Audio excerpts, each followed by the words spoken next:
Yeah, guys, that's right. And one of those is that it's resistant to Narcan. It could take several doses just to revive someone. This drug also claimed the life of a metro area teenager.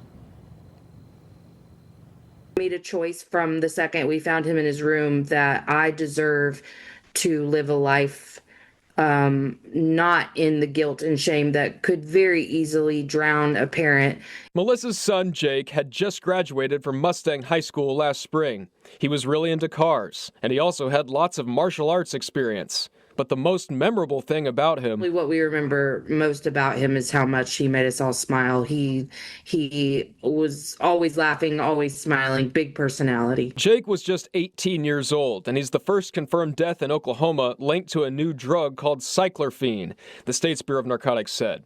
His mom told me he was simply hanging out with his friends, and he bought the drug from someone outside his friend group. He got that toxicology report, I think, on Thursday of last week, and I thought, oh, is this another name for fentanyl? Because I had never heard of this. The Bureau confirmed it's new to Oklahoma, but its presence has grown in other states recently. After about 90 days of waiting for the toxicology report, Melissa realized she had never heard of this drug. She went online and found an article from Tennessee. I think the day I Googled it, it was 16 deaths, and by the next day, they had linked 3 more.